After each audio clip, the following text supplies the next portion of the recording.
Westerheide.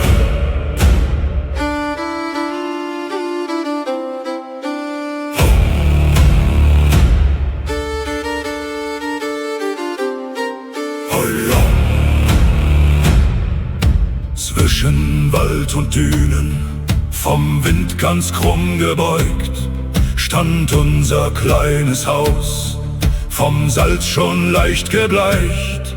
Mein Bruder und ich, wir teilten uns ein Zimmer, Klappbetten an der Wand. Die Nächte wurden kälter, Mutter hatte ihr eigenes, ein schmaler, stiller Raum. Sie schlief allein mit ihren Sorgen, kaum ein Traum. Die Aufbaujahre waren karg, man teilte, was man hatte. Kein Vater mehr im Haus, nur Wind, der an der Türe rüttelte. Westerheide, Westerheide, zwischen Baum und Dünensand. Eine Mutter und zwei Jungen, fern vom Vaterland. Über unser Vermieter ein Fremder mit Kamera und Geld. Wir hatten nur einander gegen diese raue Welt. Sie ging jeden Morgen fort zur Satteldüne in den Wind, kam heim mit müden Händen, war doch selbst noch fast ein Kind.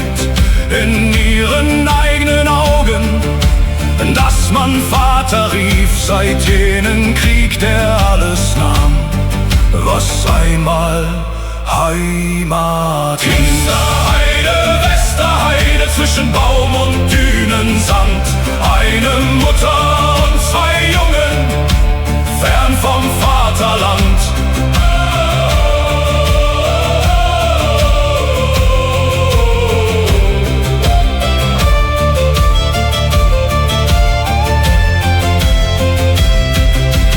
Manchmal, wenn der Sturm kam, lagen wir zu dritt im Dunkeln wach.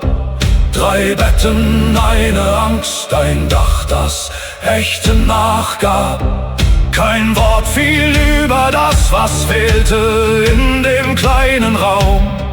Man schwieg sich durch die Nächte wie durch einen bösen Traum.